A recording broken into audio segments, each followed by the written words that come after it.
ಆಜಿ ಮಸಾಲ. ಎಂತ ಅಡಿಗೆಯ ರುಚಿಯಾಗೋ ರಹಸ್ಯವು 20 ರೂಪಾಯಿ.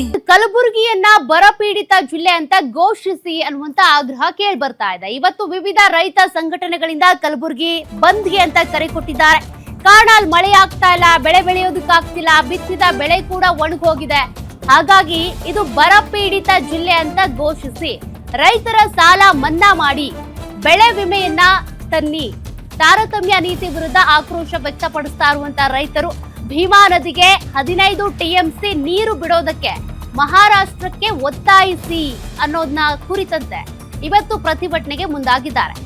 ಕಲಬುರಗಿ ಜಿಲ್ಲೆ ಬಂದ್ಗೂ ಕೂಡ ಕರೆ ಕೊಡಲಾಗಿದೆ. ರಾಜ್ಯ ರೈತ ಸಂಘ, ಹಸಿರು ಸೇನೆ, ಕರ್ನಾಟಕ ಪ್ರಾಂತ ರೈತ ಸಂಘ, ಕರ್ನಾಟಕ ಸಂಯುಕ್ತ ಹೋರಾಟ ಸಮಿತಿ ಸೇರಿದಂತೆ ವಿವಿಧ ರೈತ ಪರ, ಕನ್ನಡ ಪರ, ದಲಿತ ಸಂಘಟನೆಗಳು ಕೂಡ ಬಂದ್ಗೆ ಕರೆ ಕೊಟ್ಟಿವೆ. ಇನ್ನು ಬಂದ್ಗೆ ಆಟೋ ಚಾಲಕರ ಸಂಘ, ವರ್ತಕರ ಸಂಘದಿಂದ ಕೂಡ ಬೆಂಬಲ ವ್ಯಕ್ತವಾಗ್ತಾ ಇದೆ. ಸೂಪರ್ ಮಾರ್ಕೆಟ್, APMCಗಳಲ್ಲಿ ಬಿಗಿ ಬಂದೋಬಸ್ತ್ ಅನ್ನ ವಹಿಸಲಾಗಿದೆ. ಈ ಕಾರಣ ಬಲವಂತವಾಗಿ ಅಂಗಡಿಗಳನ್ನ ಮುಚ್ಚಿಸ್ಬಿಟ್ರೆ ಅನ್ನುವಂತ ಕಾರಣಕ್ಕೆ ಇನ್ನು ಬೆಳಗ್ಗೆಯಿಂದ 11 ಗಂಟೆವರೆಗೂ ಬಸ್ ನಿಲ್ದಾಣದ ಬಳಿ ಪ್ರತಿಭಟನೆ, ಬಳಿಕ ನಗರೇಶ್ವರ ಸ್ಕೂಲ್ನಿಂದ ಬೃಹತ್ ಪ್ರತಿಭಟನಾ ರ್ಯಾಲಿಯನ್ನ ಕೂಡ ಮಾಡಲಿದ್ದಾರೆ. ಕಲಬುರಗಿ ಅಂತ ಬಂದಾಗ ಅಥವಾ ರಾಯಚೂರು ಈ ಭಾಗದಲ್ಲಿ ಪ್ರತಿ ಬಾರಿಯೂ ಕೂಡ ಮಳೆ ಕೊರತೆ ಇದ್ದೇ ಇರುತ್ತೆ. ಆದ್ರೆ ರೈತರು ಏನ್ ಮಾಡ್ಬೇಕು? ಅದೇ ಬೆಳೆಯನ್ನೇ ನಂಬ್ಕೊಂಡಂತ ರೈತರಿಗೆ ಪ್ರತಿ ಬಾರಿಯೂ ಕೂಡ ಈ ಸಂಕಷ್ಟ. ಮಳೆ ಚೆನ್ನಾಗಾದ್ರೆ ಪರವಾಗಿಲ್ಲ, ಆದ್ರೆ ಈ ಬಾರಿ ಮಳೆ ಕೊರತೆ ಇರೋದ್ರಿಂದ ಬೆಳೆಗಳು ಒಣಗಿ ಹೋಗ್ತಿವೆ, ಮುಂದಿನ ಬಿತ್ತನೆ ಕಾರ್ಯಗಳು ಆಗ್ತಾ ಇಲ್ಲ. ಹೀಗಾಗಿ ರೈತರ ಆಕ್ರೋಶ.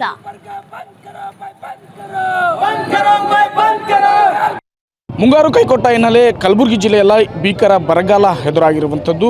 ಹೀಗಾಗಿ ಕಲಬುರಗಿ ಜಿಲ್ಲೆಯನ್ನು ಬರಗಾಲ ಪ್ರದೇಶ ಎಂದು ಘೋಷಣೆ ಮಾಡುವಂತೆ ಆಗ್ರಹಿಸಿ ಕಲಬುರಗಿಯ ರೈತರು ಸತತ ಹೋರಾಟ ನಡೆಸಿದ್ರು ಕೂಡ ಯಾವುದೇ ಪ್ರಯೋಜನ ಆಗಿಲ್ಲ. ಹೀಗಾಗಿ ಅನಿವಾರ್ಯವಾಗಿ ಇಂದು ಕಲಬುರಗಿ ಬಂದ್ಗೆ ಕರೆಯನ್ನು ನೀಡಿರುವಂಥದ್ದು. ಕರ್ನಾಟಕ ಪ್ರಾಂತ ರೈತ ಸಂಘ ಹಾಗೂ ಹಸಿರು ಸೇನೆ ಸೇರಿದಂತೆ ವಿವಿಧ ದಲಿತ ಸಂಘಟನೆ ಹಾಗೂ ರೈತಪರ ಸಂಘಟನೆ ಸೇರಿದಂತೆ ವಿವಿಧ ಸಂಘಟನೆಗಳ ನೇತೃತ್ವದಲ್ಲಿ ಕಲಬುರಗಿಯನ್ನು ಬಂದ್ ಮಾಡಿ ಹೋರಾಟವನ್ನು ನಡೆಸಲಾಗ್ತಿರುವಂಥ ನೀವು ದೃಶ್ಯಗಳಲ್ಲಿ ಗಮನಬಹುದು. ಕಲಬುರಗಿ ನಗರದ ಕೇಂದ್ರ ಬಸ್ ನಿಲ್ದಾಣದ ಎದುರುಗಡೆ ಇದೀಗ ರೈತರು ಜಮಾವಣೆಯನ್ನು ಹೊಂದು ಹೋರಾಟವನ್ನು ನಡೆಸ್ತಿರುವಂಥದ್ದು. ಬೆಳಗ್ಗೆಯಿಂದಲೇ ರಸ್ತೆಗಳಂತಹ ರೈತರು ಇದೀಗ ಸರ್ಕಾರದ ವಿರುದ್ಧ ಘೋಷಣೆ ಕೂಗಿ ಆಕ್ರೋಶವನ್ನು ಹೊರಹಾಕ್ತಿರ್ಬೋದು. ನೀವು ದೃಶ್ಯಗಳಲ್ಲಿ ಗಮನಿಸ್ಬೋದು. ಏನು ರೈತರ ಬೇಡಿಕೆ ಈಡೇರಿಸದ ಸರ್ಕಾರದ ವಿರುದ್ಧ ಇದೀಗ ರೈತರು ಆಕ್ರೋಶವನ್ನು ಹೊರಹಾಕ್ತಿರುವಂಥದ್ದು. ಏನು ಭೀಕರ ಬರಗಾಲ ಆವರಿಸಿದ್ರು ಕೂಡ ಯಾವುದೇ ರೀತಿಯ ಪರಿಹಾರ ನೀಡಲು ಸರ್ಕಾರ ಮುಂದಾಗಿಲ್ಲ. ಬೆಳೆ ವಿಮೆ ಕೂಡ ಸರಿಯಾಗಿ ನೀಡಿಲ್ಲ, ಅದರಲ್ಲೂ ಕೂಡ ತಾರತಮ್ಯ ಮಾಡಲಾಗಿದೆ ಎನ್ನುವಂಥ ಆರೋಪವನ್ನು ರೈತರು ಮಾಡ್ತಿರುವಂಥದ್ದು. ಹೀಗಾಗಿ ಕೂಡಲೇ ಸರ್ಕಾರ ನಮ್ಮ ಬೇಡಿಕೆಯನ್ನು ಈಡೇರಿಸಬೇಕು ಎನ್ನುವಂಥ ಆಗ್ರಹವನ್ನು ರೈತರು ಮಾಡ್ತಿರುವಂಥದ್ದು. ಯಾವುದೇ ಕಾರಣಕ್ಕೂ ಇತ್ತೀಚೆಗೆ ಜಿಲ್ಲಾ ಉಸ್ತುವಾರಿ ಸಚಿವ ಪ್ರಿಯಾಂಕ್ ಖರ್ಗೆ ಅವರು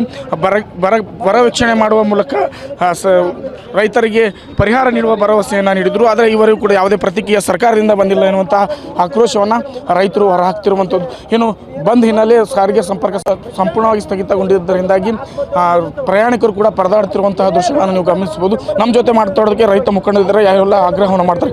ನಿಮ್ಮ ಪ್ರಮುಖ ಆಗ್ರಹವನ್ನು ಸರ್ಕಾರ ಇತ್ತೀಚೆಗೆ ಬೆಳೆ ವೀಕ್ಷಣೆ ಮಾಡಿ ಹೋಗಿರುವಂಥದ್ದು, ಯಾವುದೇ ಪ್ರತಿಕ್ರಿಯೆ ಇನ್ನುವರೆಗೂ ನೀಡಿಲ್ಲ. ಈಗಾಗಲೇ ಸರ್ ನಾವು ಹಲವಾರು ಸಲ DC ಅವರ ಮುಖಾಂತರ ನಾವೇನದ ಅಂತಂದ್ರೆ ಮನವಿ ಪತ್ರವನ್ನು ಕೂಡ ಕೊಟ್ಟಿದ್ದೇವೆ. ಇವತ್ತೇನದ SKMದ ವತಿಯಿಂದ ನಾವು ಬರಗಾಲ ಘೋಷಣೆ ಆಗಬೇಕು, ಪ್ರತಿ ಎಕರೆಗೆ 50,000 ರೂಪಾಯಿ ಸಿಗಬೇಕು, ಮತ್ತೇನಪ್ಪ ಅಂತಂದರೆ ನಮ್ಮ ಸಾಲ ಮನ್ನಾನು ಕೂಡ ಆಗಬೇಕು. ಇವತ್ತು ಕಲಬುರಗಿಯಲ್ಲಿ 3 ಸಚಿವರಿದ್ದಾರೆ. ಇವತ್ತು ಮಾನ್ಯ ಗೃಹ ಮಂತ್ರಿಗಳಾದಂಥ ಪ್ರಿಯಾಂಕ ಸಾಹೇಬರು ಕಲಬುರಗಿ ಉಸ್ತುವಾರಿ ಅದಾರ.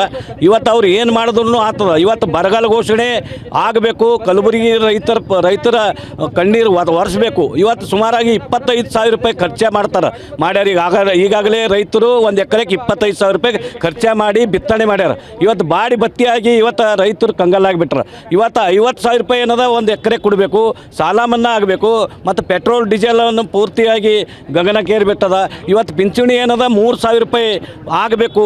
ಇವತ್ತು ಈ ಕಲಬುರಗಿ ಬರಗಾಲ ಆದಷ್ಟು ಬೇಗ ಬರಗಾಲ ಘೋಷಣೆ ಆಗಬೇಕು. 3 ಮಂತ್ರಿಗಳು ಇದಕ್ಕೆ ಸದನದಲ್ಲಿ ಮಾತಾಡಿ ಕಲಬುರಗಿ ಬರಗಾಲ ಮಾಡಬೇಕಂತೇಳಿ ಅವರು ನಿರ್ಣಯ ತೊಗೊಂಡ್ರೆ ಆಗ್ತದಂತೇಳಿ ನಾವು ಇವತ್ತು ಹೇಳಕ್ಕೆ ಬಯಸ್ತಾ ಇದ್ದೀವಿ. ಒಂದು ವೇಳೆ ಆಗಿದ್ದಿಲ್ಲ ಅಂದ್ರೆ ಮತ್ತೆ ಮುಂದೆ ಬರುವಂಥ ದಿನಗಳಲ್ಲಿ ನಾವು ಮತ್ತೆ ಉಗ್ರವಾದ ಹೋರಾಟವನ್ನು ಕಲಬುರಗಿ ಬಂದ್ ಮಾಡೋಂಥ ಪರಿಸ್ಥಿತಿ ತರಬಾರ್ದು ಅಂತೇಳಿ ನಾನು ಹೇಳಕ್ಕೆ ಬಯಸ್ತೀನಿ ಸರ್. ಬೀಜ ರಸಗೊಬ್ಬರವನ್ನು ಉಚಿತ ಕೊಡೋದ್ರ ಬಗ್ಗೆ ಚರ್ಚೆ ಮಾಡಿ ಇವತ್ತು ಅಪೋಸಿಷನ್ ಪಾರ್ಟಿಯವರು ಕೂಡ ಆಟು ಕುಂಟು ಲೆಕ್ಕಕ್ಕಿಲ್ಲ ಅನ್ನೋಂಥ ರೀತಿಯಲ್ಲಾಗಿದ್ರೆ ಒಂದೇ ನಾಣ್ಯದ 2 ಮುಖಗಳನ್ನಾಗಿರ್ತಕ್ಕಂಥದ್ದೇನಿದೆ. ಇದನ್ನು ಯಾವುದೇ ಕಾರಣಕ್ಕೂ ಕೂಡ ರೈತರ ನೆರವಿಗೆ ಸರ್ಕಾರವನ್ನು ಧಾವಿಸಬೇಕು ಅಂತಕ್ಕಂಥ ಮಾತನ್ನು ಇವತ್ತು ಕಲಬುರಗಿ ಬಂದನ್ನು ಕರೆ ಕೊಟ್ಟಿದೆ. ಬರ ವೀಕ್ಷಣೆ ಮಾಡಿದ್ದಾರೆ, ಆದರೆ ಬರ ಘೋಷಣೆ ಮಾಡಬೇಕು, ರೈತರಿಗೆ ಪರಿಹಾರ ನೀಡಬೇಕು ಎನ್ನುವಂಥ ಒತ್ತಾಯವನ್ನು ಕಲಬುರಗಿ ಜಿಲ್ಲೆಯ ರೈತರು ಮಾಡ್ತಿರುವಂಥದ್ದು. Srikanth Biral, Guarantee News, Kalaburagi.